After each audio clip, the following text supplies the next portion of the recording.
I still have nightmares about that night, even though it's been almost 6 years. People think working as a security guard is boring. Long nights, empty hallways, maybe the occasional drunk guy wandering around. But I'd rather be bored for the rest of my life than ever experience what I went through that night again. It happened when I was working the night shift at a private office complex just outside Dallas. It wasn't a big place, just 2 3-story buildings and a small parking lot. I used to think of it as one of the easiest gigs you could get. Quiet, predictable, safe. Until it wasn't. My shift ran from 10 p.m. to 6 a.m. The company hired a third-party security firm, and I was stationed alone in Building B, the newer one. My job was simple. Make hourly patrols through all 3 floors. Make sure doors were locked. No lights left on, nothing out of place. There were cameras everywhere, but they weren't live monitored. We just had to make sure everything was recorded, in case something ever happened. Most nights, I'd sit in the lobby with a thermos of coffee, scrolling on my phone, listening to music through one earbud. You could hear the building breathing at night, the low hum of the air conditioning, the soft click of vents, the distant whir of the elevator when it reset. It was almost comforting in a weird way. I'd been working there for about 3 months when things started to feel off. At first, it was just little things. The kind of stuff you'd brush off at 2 a.m. when you're tired and alone. The first thing I noticed was the motion sensor lights. Every floor had a row of hallway lights that turned on automatically when someone walked by.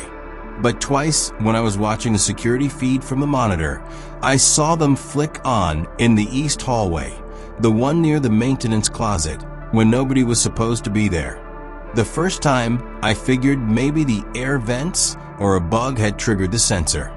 The second time, it happened around 3:17 a.m., and I swear I saw something. Not a person, exactly, but a shadow moved past the camera. It was quick, maybe half a second, but it moved differently than light or reflection. I replayed the clip over and over, but the quality was grainy. Still, it was enough to make me take my flashlight and check the hallway. It was silent. The lights were already on by the time I got there, and the motion sensor doesn't switch off for about 5 minutes. I checked every office door, all locked. The maintenance closet, too. Nothing was disturbed. Still, I felt this strange pressure in my chest, like I was being watched. It wasn't fear exactly. It was more like my body knew something wasn't right before my brain did. That uneasy feeling followed me for the next few nights. Sometimes I'd hear faint footsteps upstairs when I was on the first floor, but by the time I got up there, nothing. Once, the elevator opened on its own, even though I hadn't called it.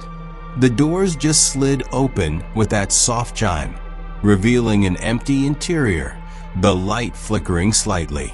I remember just standing there, staring at it, trying to convince myself it was just a glitch. Then came the night that broke me. It was a Friday, I remember, because the office staff had left early, and the parking lot was empty by 7 p.m. The air that night felt heavy, like before a storm, though the weather app said it'd be clear. I clocked in at 10, did my first patrol, and settled in at the front desk.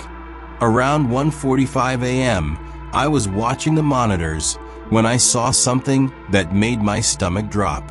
Someone was standing in the east hallway again. This time, it wasn't a shadow. The figure was right in the center of the frame, maybe 30 feet from the camera. No motion, no blur. Just standing there, facing directly toward the camera, completely still. At first, I thought maybe it was one of the janitors. They sometimes came late if there was a schedule mix-up. But this person wasn't wearing a uniform. They were in dark clothes, hood up, no visible face. I radioed the janitor team to check if anyone was scheduled for Building B that night. No response. I tried again. Still nothing. When I looked back at the monitor, the figure was gone. Just like that. I replayed the footage, but in the seconds between frames, they simply disappeared. No motion of them walking away, just gone. My hands were shaking a bit when I grabbed my flashlight and started heading toward the east hallway. I told myself it was probably a glitch. Maybe an old recording looped accidentally. But when I stepped out of the elevator on the 3rd floor, every instinct in my body told me to turn back. The air felt colder. You could hear that strange silence, not quiet, but a kind of emptiness where even the hum of the lights sounded distant. As I started down the hallway, the motion lights flicked on one by one ahead of me. And then, about halfway down, they stopped, as if something had triggered the sensor before me, then frozen. I called out, "Hello? This area's restricted after hours." No response. My flashlight beam danced across the glass office doors, reflections of myself, rows of empty desks, chairs turned toward blank monitors. Everything looked normal, until I reached the end of the hall. The maintenance closet door was open about 6 inches. I was certain I had locked it earlier that night. When I approached it, I could see just enough inside to notice the light was on. It wasn't supposed to be. My heart was pounding, so hard it felt like I could hear it in my ears. I pushed the door open slowly. The room was small, just shelves of cleaning supplies, a mop bucket, and a water heater. But on the floor near the back was something that didn't belong. A chair. One of the rolling office chairs, the kind from the conference room upstairs. Just sitting there, perfectly centered under the single ceiling bulb. And on the seat was a small, black security camera, unplugged. I just stood there, staring at it. It was one of the cameras from the east hallway feed, the one where I'd seen the figure standing earlier. It had been unscrewed from the ceiling mount. Before I could even process what I was looking at, I heard the elevator ding down the hallway. Someone had just called it. That's when the fear really hit, that cold rush of realization that I wasn't alone in the building. I shut off my flashlight, backed out of the closet, and stayed against the wall. The motion lights at the far end came on again. I couldn't see anyone, but I heard the soft mechanical hum of the elevator doors opening. I called out again, louder this time. "Hey, this is private property." Still nothing. I waited, listening. No footsteps. No movement. Then, after about 30 seconds, the elevator dinged again. Closing this time.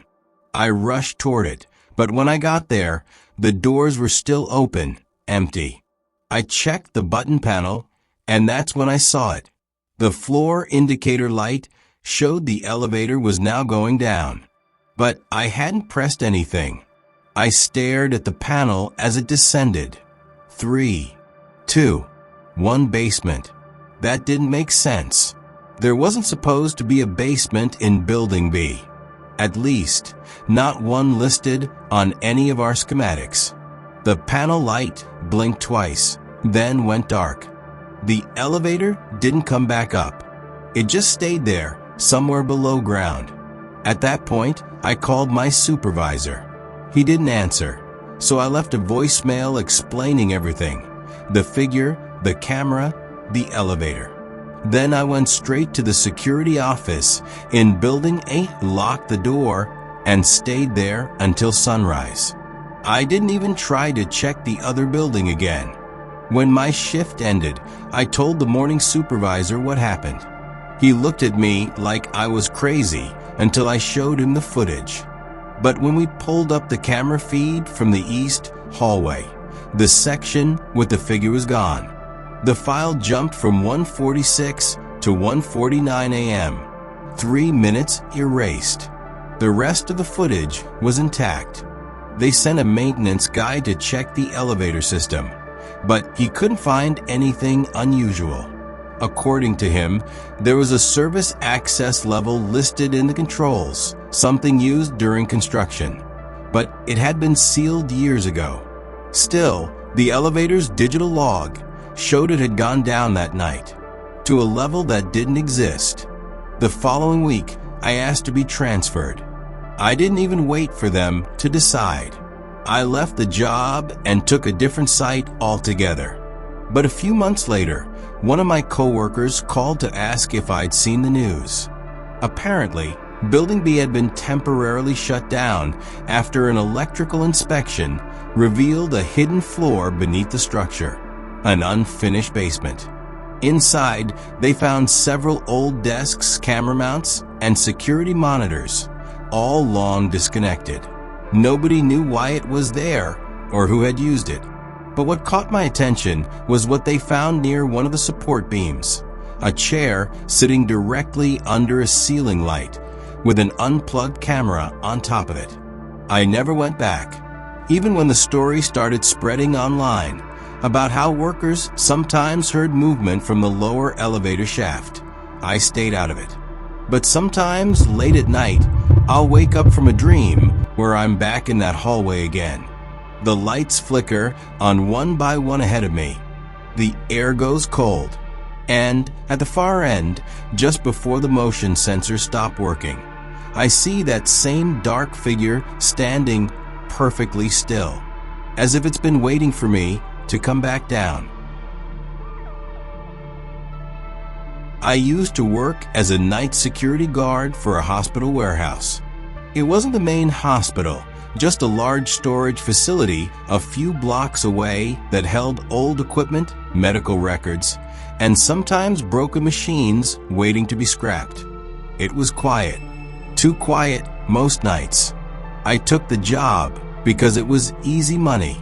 All I had to do was patrol the warehouse twice a night, check that the locks and alarms were working, and watch the security monitors in a small control room. I was alone from 7 p.m. until 7 a.m., 6 nights a week. At first, it didn't bother me. The warehouse was big, maybe the size of a football field, with tall shelves stacked high with boxes, metal carts, and stretchers covered in plastic.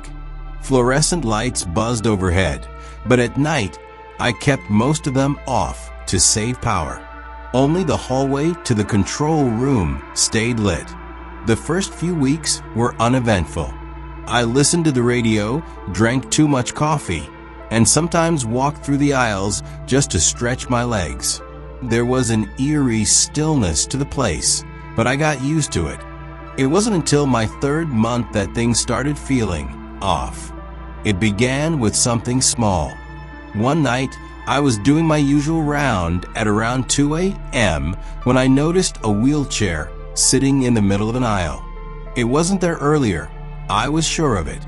It looked old, like the kind you'd see in a 1970s hospital photo.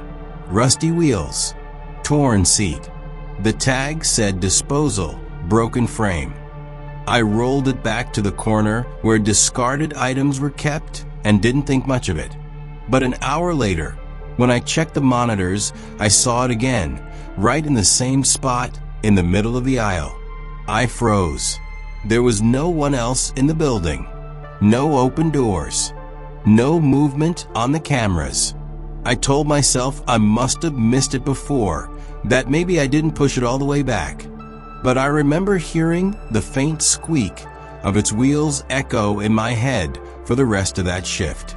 A week later, I was in the control room watching the cameras when one of the feeds flickered. It was camera 6, the aisle where we stored old medical beds and broken monitors. The screen went static for about 3 seconds. Then it came back, and for just a moment, I saw what looked like a figure standing near one of the shelves. Not moving, just standing there. The image was grainy. I couldn't make out a face or even what the person was wearing. I grabbed my flashlight and went to check it out immediately. When I got there, The aisle was empty. No sign of anyone. But what bothered me most was that the air felt colder there, like I'd stepped into a freezer. I checked the vents. They were fine. No windows were open, and the temperature in the other aisles was normal. I tried to shake it off. When I got back to the control room, I rewound the footage, but the recording was gone. Only static showed during those few seconds where I saw the figure, like it had been erased. One night, I was asked to check a locked side room that had triggered a false alarm earlier that day. It was labeled Storage 3, and I'd never been inside before. The supervisor said it just contained old patient files that were waiting to be moved to another building. When I opened it, I understood why nobody liked going in there. It was small, about the size of a bedroom, and stacked to the ceiling with old boxes. The air smelled stale and chemical, like paper mixed with disinfectant. In the corner, there were several patient beds covered in dusty sheets.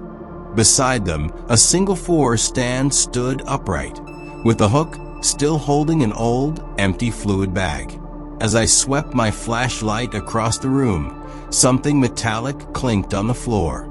I looked down, a small hospital bracelet. The tag was faded, but I could still read the first name, Eleanor.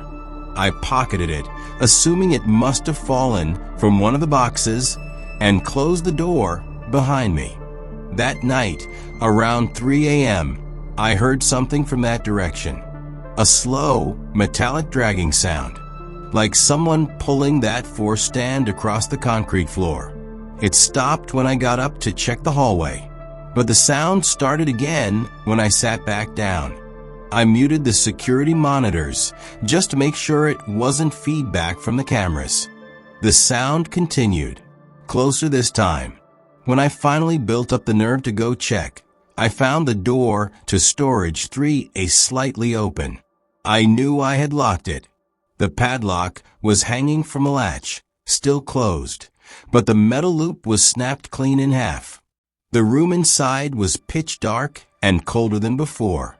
The four stand had fallen over, and on the ground, right where I'd been standing earlier that night, was the bracelet I'd pocketed.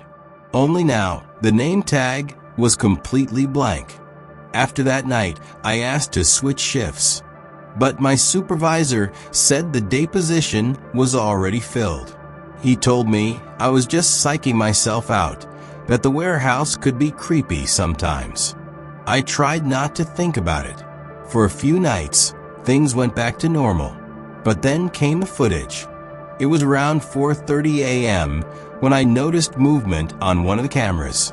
Camera 2, near the loading dock. At first, it just looked like a shadow, someone walking slowly past a row of shelves. Then the figure turned slightly toward the camera. It was a woman, thin, pale, wearing what looked like a hospital gown that reached her ankles. Her hair was long and damp, sticking to her shoulders. She moved slowly, almost gliding. And when she reached the middle of the aisle, she just stopped, standing still for several seconds, staring directly into the camera. I could see her mouth moving, but there was no sound, no audio, no background noise, just silence. Then, as suddenly as she appeared, she turned and walked off screen. I ran to that section of the warehouse with my flashlight and radio. No one was there. The dock doors were locked from the inside. No sign of entry, no footprints, nothing. When I came back to the control room, I tried to replay the footage, but it was gone again, replaced by static. Exactly like before. That was the night I stopped feeling safe there. The voice. I started bringing a small Bluetooth speaker to play soft music during my shifts, just to keep my mind occupied. It helped for a while, until one night when the music cut out mid-song and a faint voice came through the speaker. It was a woman's voice, barely audible. It said something like, "Don't leave me here." I froze. Then the speakers started playing static, the same low hiss from the cameras. I turned it off immediately, but even after I unplugged it, I swear I could still hear her voice faintly echoing in the room. Not from the speaker, from somewhere else. From down the hall. I tried calling my supervisor again, but the line wouldn't connect. No signal. I decided to wait it out in my car until sunrise. When I checked the monitors one last time before leaving, I saw movement again on camera 6, the same aisle from weeks before.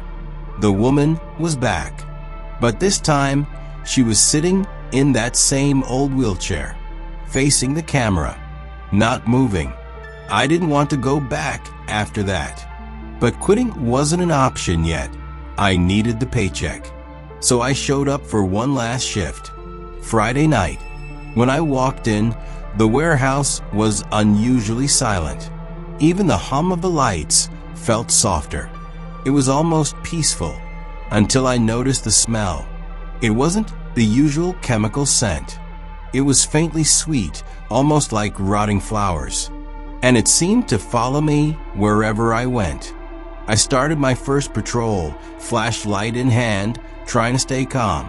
Halfway through the walk, I passed by the section where that old wheelchair used to be. It was gone. I checked the cameras for my phone. Every angle showed static, all except one, camera 3, which faced the main hallway leading to the control room. In the feed, I saw myself walking with the flashlight. But behind me, there was movement, a shadow matching my pace. I stopped walking. The shadow stopped too. I turned around, nothing, just the empty hallway. I started backing up slowly toward the control room, keeping my eyes fixed down the hall. That's when the lights above me began flickering, one by one, shutting off in sequence. Getting closer. The moment the last light above me went out, I heard it, the squeak of the wheelchair wheels rolling across the floor. Not fast, slow, coming straight toward me. I turned and ran. When I reached the control room and slammed the door shut, the monitors were all flashing static, except one, camera 1, right outside the door. She was there again, the woman in the hospital gown, standing just a few feet from the door, facing it. She didn't move for almost a full minute.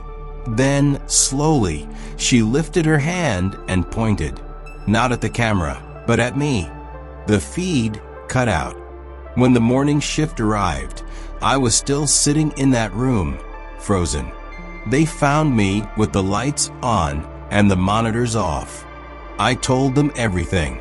They checked the footage, but all the recordings from that night were corrupted. Every single file. The only camera still working was the one above the exit door, and even that one showed nothing but static. I quit that same day. 2 weeks later, I got a call from one of my old coworkers. He told me they'd sealed off storage room 3A completely. Apparently, the building records showed it used to be part of the old hospital wing, the one that burned down years ago. They said a few patients had died during the evacuation. One of them was a woman named Eleanor. I still have that bracelet. I don't know why I didn't throw it away, but sometimes late at night, I swear I can still hear that faint squeak, like old metal wheels turning slowly down a hallway. And every time I hear it, I can almost feel someone standing behind me, watching, waiting, like she's still there, still trying to leave that place.